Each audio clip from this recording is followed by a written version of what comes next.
Hello, everyone. Back with another Cooking with Nikki quick and simple meal.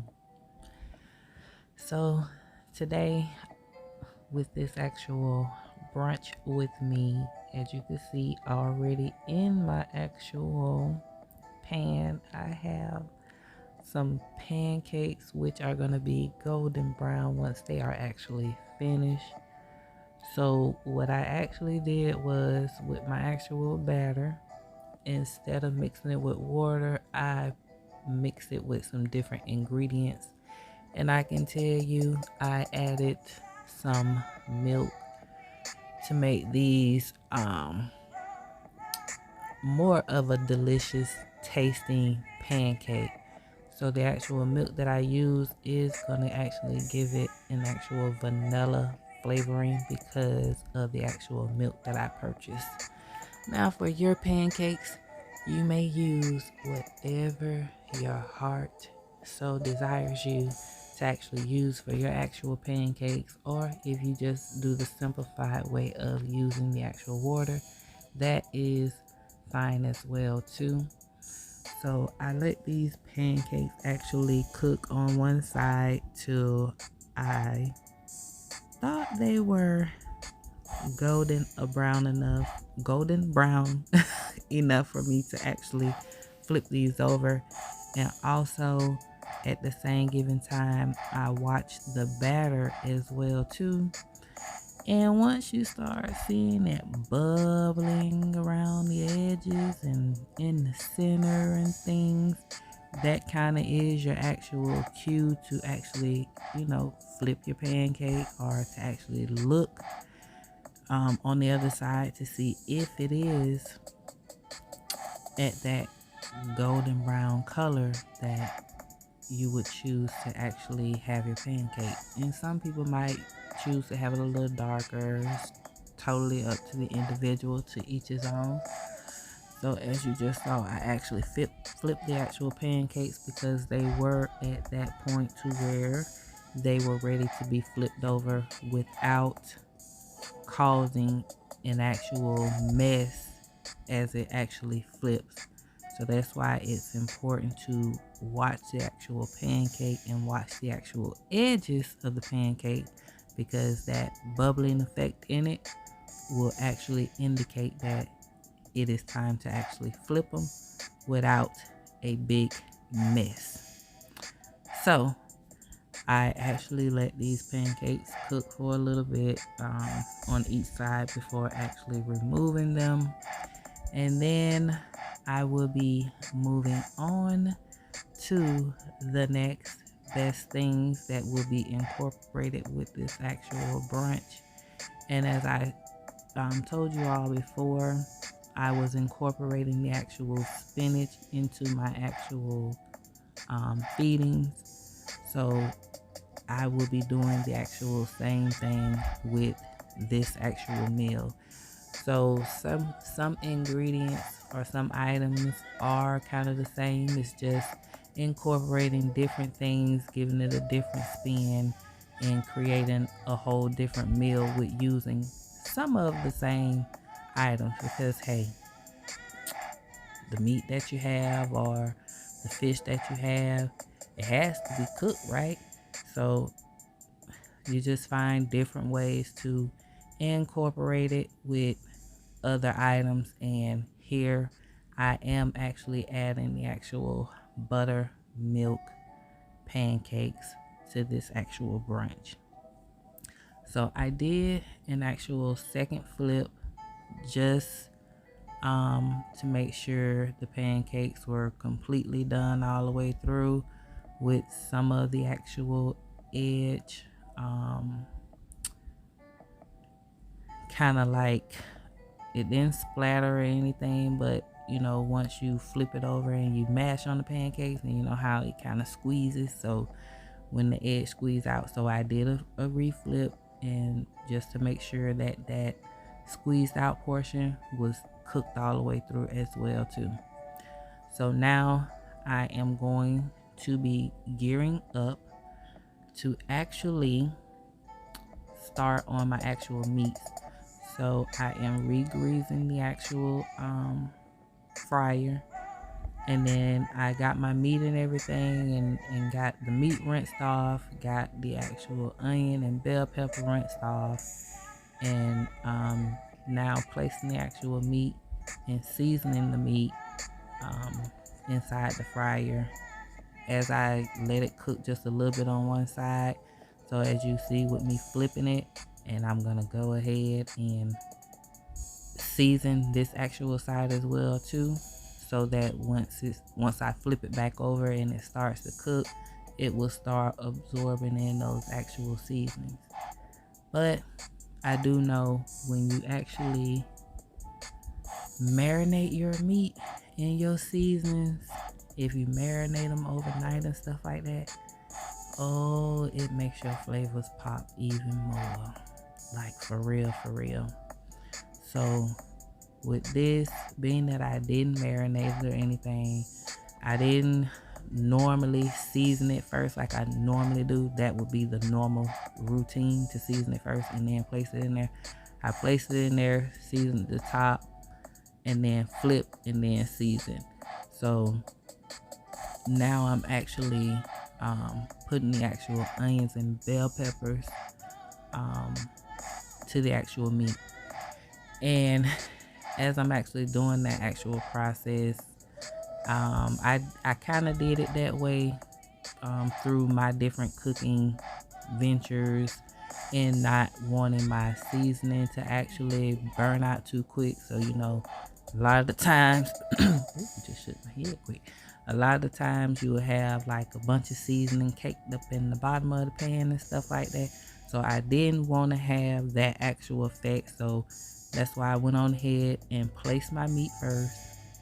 And as I was grabbing for my actual seasoning to actually season it, so it cooks one side a little bit, not too much. It just only like browns it a little bit, and then I flip and season it, and then so forth and so forth. So I was letting this actually cook a bit with the onions and the bell peppers as I got my spinach together. So I had to rinse off my spinach. So yeah, make sure y'all rinse y'all spinach and everything before y'all cook it, or however y'all choose to. Like I say, this is a to each his own, but it's just a suggestion. So I rinse my spinach off, and here I have my meat, onion and bell pepper on one side with its seasoning, and then on the other side I have the actual spinach. And I put it like this because it doesn't matter if that spinach absorbs the seasoning from the actual meat. All it is going to do is just give it a little bit more flavor. That is all it's going to do. So I added another seasoning onto the actual spinach, and you see I'm just flipping that and everything, just making sure it is incorporating with not only just the seasoning that I added, but also some of the seasoning that was on the actual fryer from the actual meat as well too. So I let this cook because it doesn't take long to actually cook spinach. All it needs is a little bit of heat to wither it down, and boom, it be done. So you could cook spinach in under 5 minutes, even under 2 minutes, because it really doesn't take that long to actually cook spinach. So I am actually plating the actual spinach as I had already plated the actual pancakes, and then I'm just going to actually double check with the meat, spray the actual fryer a little bit more so that things are not sticking and stuff like that. Let it glide a little easier, pick up a little bit of that seasoning and stuff, and just letting it cook just a little bit longer so that those veggies, those onions and those bell peppers are soft to the actual taste. And hey, if you like yours kind of firm, by all means cook yours firm. So I am actually done with the actual meat. By them being thin slices, it really don't take them that long to cook as well neither, because they are thin sliced. So I take the actual beef, which that's what that is. I know a lot of people don't eat beef, but hey, it's not always good for us, but sometimes it is good for us, But so I plated that onto the actual plate. And then, as you can see, I still have like some seasoning mix with the actual grease in the actual fryer. But I'm adding a little bit more of the actual cooking spray, because I am going to be using those seasonings, as you all know, to make my homemade toast. So my toast will consist of the actual seasonings from the meat, from the spinach, and it's also going to have the actual garlic salt to make an actual garlic bread. But I don't mind my toast absorbing those other seasonings as well too. It just make it taste a little bit better. So as I let the actual bread toast on one side, I think at this point I probably was like trying to get the little area cleaned up or whatnot. But I did let it toast for quite a bit. I don't know how long, but you actually see through the actual video, because I know y'all probably like, well, she just letting it just sit there and we just looking, you know what I'm saying? We just looking at the screen. Hello. So yeah, through this process, I'm just letting it toast. I will check it as I'm showing you all. It does have a light toast on that side, but I wanted it to get, I'm not gonna say too golden brown, but I'm gonna let it get a little bit more golden before I actually put the actual garlic salt. Why would I want to put seasoning salt on there and it's supposed to be garlic bread?